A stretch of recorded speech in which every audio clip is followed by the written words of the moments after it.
In northern Australia, some of the most critical highways are engineered to disappear. Every wet season, causeways along the Stuart Highway, the Arnhem Highway, and remote outback routes submerge under floodwater, concealing depths and currents strong enough to sweep a vehicle into crocodile-inhabited floodplain.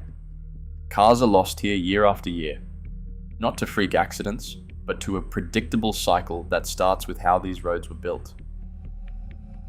Each year, between November and April, Northern Australia's top end receives between 1,000 and 1,800 millimetres of rain. This massive volume of water does not fall gradually, it arrives in violent monsoonal bursts that rapidly saturate the clay soils and overwhelm local river basins. In this region, hundreds of kilometres of highway run directly across low-lying floodplains. When the monsoon peaks, these corridors stop acting as roads and begin operating as active drainage channels. The Stuart Highway, the Arnhem Highway, and the Peninsula Developmental Road cut directly through catchments that transform into sweeping inland seas. Flooding is not an occasional disruption to this transport network. The roads are built directly inside a shifting aquatic environment. As these vital transit routes submerge, remote communities find themselves completely isolated for weeks or even months. Standard freight trucks cannot navigate the inundated routes, forcing emergency supply flights to replace normal deliveries of food and fuel. What looks like a stable highway during the dry season is, for half the year, a highly active floodplain. Unlike traditional bridges built to stay dry, Outback causeways are engineered to go underwater. These concrete decks sit flush with the natural terrain, allowing floodwaters to flow directly over the road surface rather than washing around a raised structure. This design creates a highly deceptive optical illusion. At the edge of a crossing, the water may appear to be a manageable 20 centimeters deep. However, because the roadway restricts the river's natural width, the water is forced through narrow vents beneath the deck and accelerates. At mid-span, this hydraulic contraction causes the water level to swell dramatically, turning a shallow overflow into a 1.5 meter torrent. The calm surface of these overflows masks immense physical power. Just 30 centimeters of moving water can float a standard passenger car, while 45 centimeters can sweep a heavy four-wheel drive completely off the road. By the time a driver reaches the crossing, the warning signs and depth markers are often already submerged, leaving no visible cues to reveal the true depth of the drop ahead. When a vehicle drives into floodwater, the margin between a stalled engine and a survival crisis is measured in seconds.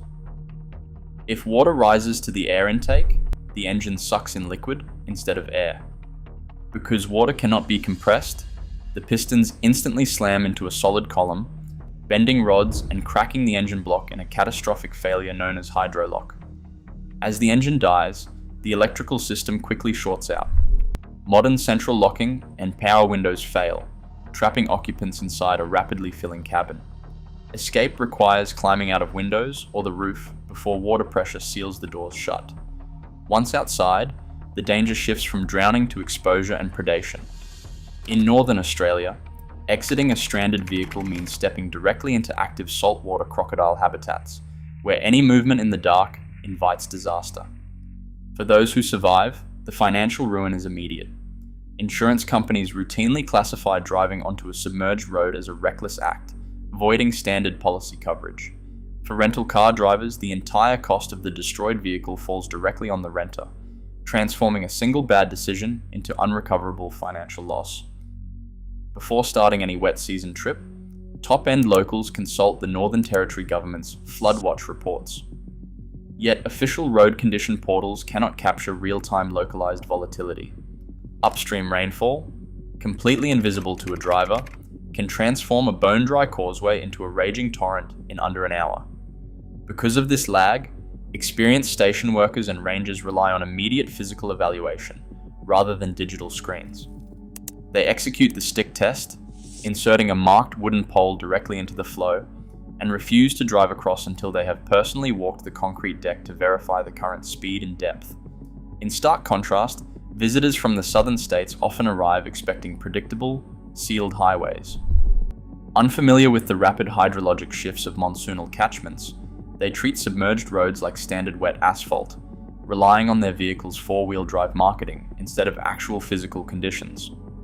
The consequences of this decision gap are highly seasonal. Every January and February, as summer tourists flood the region, emergency services record a severe spike in vehicle strandings and rooftop rescues. What locals treat as a highly active river system, visitors mistake for a simple puddle. At Cahill's Crossing on the East Alligator River, tides and floodwaters routinely push vehicles off the concrete path. For those trapped, the hazard is immediate. Dozens of saltwater crocodiles congregate directly downstream. In September 2024, a utility vehicle towing another car was dragged into the river here, requiring an armed police escort during the rescue to deter aggressive predators. Further east, the Daly River crossing holds a similar record of destruction. Multiple vehicles have been swept off this submerged track, with one mangled four-wheel drive remaining wedged in the riverbed as a visible landmark for years. These incidents are not limited to the Northern Territory. In early 2023, a family in far north Queensland drove onto an apparently passable road during a monsoonal deluge. Within minutes, rising waters swamped their vehicle, forcing them to escape to a nearby roof, where they spent 30 hours stranded before a helicopter rescue team could reach them. When crossings go wrong in these isolated regions, help is far away. Emergency services dispatched from major hubs like Darwin face flooded access roads, often pushing response times past 4 hours. In these critical situations, survival relies entirely on the vehicle's initial position and the immediate decisions made by those trapped inside. Many of the most vulnerable causeways across northern Australia have gone 40 years without a major structural upgrade, even as remote populations and heavy freight demands have steadily increased. The Northern Territory government estimates that seasonal flood damage to roads exceeds $100 million every single year. Yet infrastructure funding remains locked in a highly reactive cycle. Instead of investing capital upfront to build elevated flood-resilient bridges, which typically cost between $20 and $30 million each, agencies are forced to spend their budgets on emergency pavement repairs after the water recedes. Remote road projects constantly compete against high-traffic urban corridors for a limited pool of infrastructure funding. This financial strain is now colliding with a shifting environmental baseline. Climate modelling from the Bureau of Meteorology and the CSIRO indicates that northern wet seasons are becoming wetter and more intense, dropping heavier volumes of water onto already exposed transit networks. As these monsoonal events worsen, low-lying crossings are submerged longer and more frequently, accelerating asphalt decay and leaving isolated towns cut off for weeks.